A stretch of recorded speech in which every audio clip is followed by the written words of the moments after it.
welcome. Have a seat. Joining me now is Jeff Gaddy. You're with the firm Levin Papantonio as well? Okay, let me just pop up your mic here. So Jeff, just try and speak into that as much as you can. Jeff Gaddy, you're with the firm Levin Papantonio? Pensacola, Florida, yes. And I need you to get a little bit closer. This is sort of like a deposition. I gotcha. Okay. So tell me the litigation you're working on now. So I'm spending about 90% of my time working on the national opioid litigation based in Cleveland, Ohio, in front of Judge Polster. There are a bunch of different plaintiffs in the case, but the vast majority of the cases involve local governments, cities and counties who have brought lawsuits against the manufacturers and distributors of opioids, alleging that those bad actors are primarily responsible for the harms of the opioid epidemic. And so is it specifically, I've spoken to some folks from Levin Papantonio and some other firms who are working with you on this. Is it specifically the manufacturers, specifically the distributors? It's both, and there's different theories against each respective group. Let's start with the theories against the manufacturers, because I know a little bit about the distributor one, but the manufacturer. Sure. So the manufacturer theory is essentially a false marketing, misbranding, false representations type case. Opioids is essentially morphine. Morphine's been around for centuries. It had always been known that morphine and the morphine equivalent, which is what you find in Oxycontin, Vicodin, all these other drugs, was highly addictive. And what happened is back in the 90s, early 90s, the pharmaceutical manufacturers figured out that if they could convince the medical community that these drugs were not addictive, that instead of the drugs being properly used for 2-3 day post-surgery type pain, cancer pain, if they could convince the medical community these drugs were not addictive, they could get doctors to write scripts for 30, 60, 90 days. And you can quickly imagine what that does to their bottom line. And so what did they do to the products when they manufacture it? I mean, they just put like some type of coating on it that supposedly was time released. Is that the theory that they had? Like, I mean, when they showed up and said, oh, we have a new type of highly addictive substance, but this one's not. What's the story they told about that? So sure, there's definitely a story there, and Purdue Pharma is the company that gets the most headlines and is kind of perceived as being one of the worst actors in this area. But they introduced OxyContin to the market in January of 1996, and from there was a history. Originally, the drug was immediate release. You take the pill and you immediately get the release of the narcotics into your body.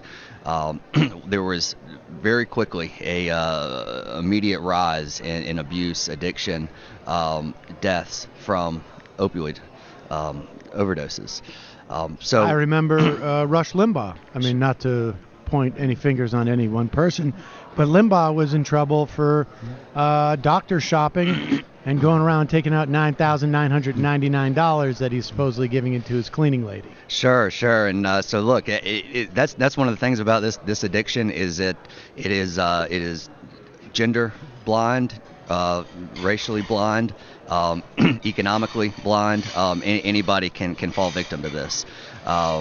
But yeah, so over time, these companies started adding some of these coatings to the pills, advertising them as extended release drugs. Where those failed was users quickly found out they could simply crush the pills and get all of the high right away. What made that such a bad scenario is that by making them extended release, they made the pills more potent. And so now you have these pills out on the market, which before were smaller doses. Now you have the larger doses that the addicts very quickly figured out how to abuse those, and people who had become addicted from starting out on what they thought was maybe a prescription that they actually needed. Okay, and so that's the theory for the manufacturer is that you mislabeled this. You said it was non-addictive. It was addictive. Correct. And the theory for the distributors, like the McKessons. what's the theory on the cases in regards to the distributors? Sure. So ever since the Controlled Substance Act was written back in 1970, all distributors have had a duty to be on the lookout for, to detect and report to the DEA any suspicious orders of opioids, and that term is defined within the statutes and regulations. Essentially, the way to just kind of boil it down to its basics is that the distributors had a duty to prevent the creation of pill mills. Obviously, they failed miserably.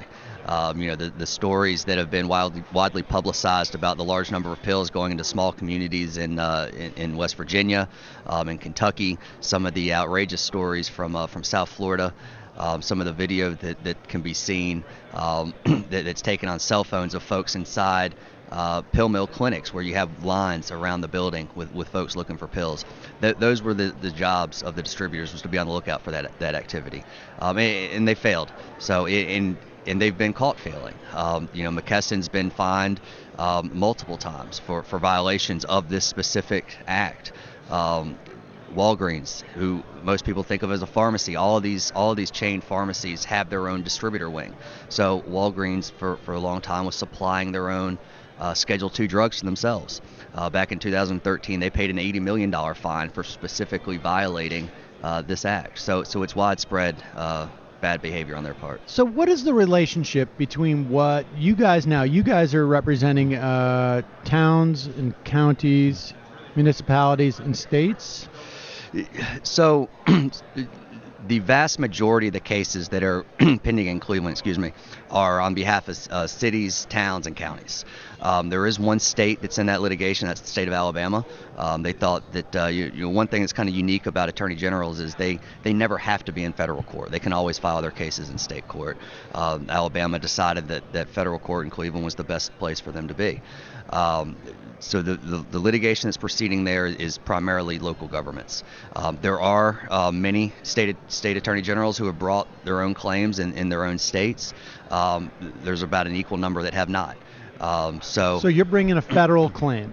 Absolutely. Okay. Absolutely. You're bringing a federal claim, and all right. Well, and I want to get to a little bit more into your plaintiffs, and it's interesting that Alabama felt like we're not going to get a fair shake maybe with our own state judges, because I mean, am I interpreting that right? I don't represent the state of Alabama. I certainly wasn't privy to the conversations that led to their decision to go into the MDL.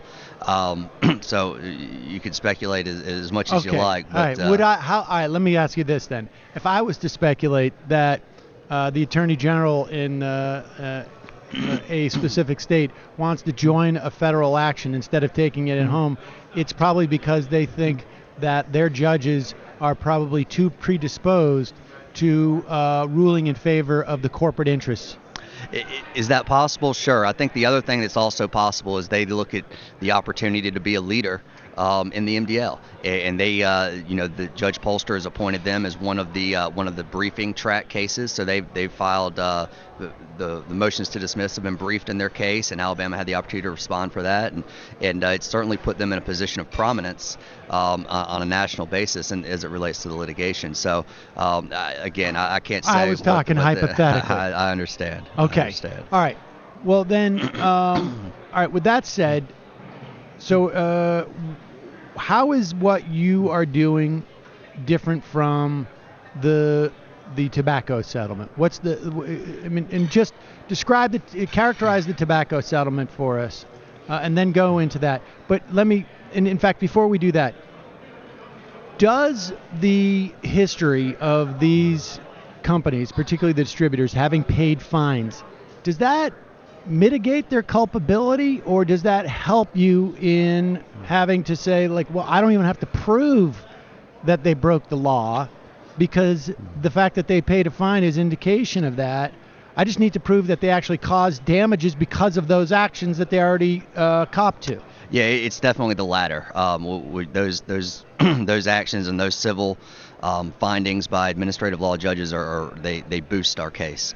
What makes it even worse is there are multiple times where these companies were sanctioned by the government. McKesson back in 2007, again in 2016. So you have almost a decade's worth of conduct that did not change as a result of them getting paying a fine back in 2007, and they're not the only ones. So they boost our case because they show notice to the company. They tell the company, hey, the DEA came in and said what you're doing is wrong. You're doing it the wrong way, and it's so serious that we're gonna financially penalize you for it. And what we've seen over and over again is the conduct did not get better. Wow. Okay. All right. And so, yeah, explain to me, characterize the tobacco settlement and explain to me why this is different. Sure. So we talked just a moment ago about attorney generals bringing cases versus the local governments, and the tobacco settlements were completely and totally driven by attorney generals. I mean, my firm was very involved in the tobacco litigation. Fred Levin was involved in writing the Medicaid Third-Party Recovery Act in the state of Florida, which paved the way to allow attorney generals to bring those types of claims. So we've certainly done both. The difference is that the tobacco litigation was 100% driven by the AGs, and the money, for the most part, that was recovered in those litigations went directly to the state legislatures to be distributed as they saw fit. The local governments had almost across the board no recovery and no say in how those funds were spent. We see the opioid crisis very, very different. We believe that while states do have losses and do have some damages, we feel that the vast majority of the damages that are suffered by governments is by the local governments. They're the ones that have to deal with the jails that are overcrowded. They're the ones who have to deal with the addicts that have nowhere to go to get help. They're the ones that are running out of beds in their treatment centers and need to build more treatment centers. They're the ones dealing with the unemployment issues when people can't pass a drug test because everybody's become addicted to these drugs. So we very much feel that it's a local governmental issue, and so at this point in the game, there's about 12 to 1,400 cases right now in Cleveland. Vast majority of those are local governments. They're going to have a very, very prominent role in how this case plays out. Okay, so ultimately what will happen is there'll be a couple of cases that will be tried, probably, and those cases will establish a round figure in terms of a number, and that number is in relationship to the damages that specific town has suffered. We have 10,000 cases of addicts. We have an algorithm that suggests they're going to need X number of years of treatment, some Y number of years of like lifetime treatment. It also means that we have a Z number of kids that are going to be dealing with this stuff, and so you create that algorithm and that number. And so, and then essentially at one point at the end of the process, the hope is that number is presented to McKesson by court and says, this is what you're responsible for. This is how it gets divvied out based upon how much damages people have suffered. Individual plaintiffs have suffered. How much, and I get the idea of like the tobacco settlement, the money went to the state legislature, and if they had a deficit, they just used to plug a hole in the deficit. If they had roads they hadn't repaired, they fixed those roads instead of doing stuff that is a direct result of tobacco in their state. Maybe pay more for Medicaid or whatnot. In this instance, are there any safeguards or mechanisms to make sure that the money that comes in, ultimately, if you prevail, will go to those specific types of programs locally that will serve addicts? One of the things that was fascinating to me was as I went around the country over the last year or so and talked to different cities and counties about this litigation and tried to educate them on it so they could make a determination as to whether or not they wanted to participate. One thing that I heard over and over again was exactly that. How can we ensure that any funds recovered from this litigation are used to properly address the crisis? I don't know how that's going to work out. I think we're too early in the game to verify that for sure. But as we've always talked about this, we want to see funds go into three areas. First, education. We think it's super important to get into the school systems, educate the kids that the pills in the cupboard are just as dangerous as a heroin needle, and if a needle goes on their arm one time, it's not going to be the last. Second, law enforcement and jailing. I mean, This is not a problem that law enforcement can solve, but it's a problem that they need resources to get through this scourge of addiction and addiction-related crime that's occurring in all these communities. And then third, and most importantly, is substance abuse treatment. We have to have a way to treat these people that have become addicted because of the bad conduct of these companies. Jeff Gaddy, thanks so much for your time. I really appreciate it. Yeah, thanks, Sam. All right, folks. And we're going to have someone else sitting down in a moment to talk to us about a wage case, apparently that is in Ohio. But the opioid stuff is going to be interesting to watch, and they have expanded the playing field, I guess. Here we go.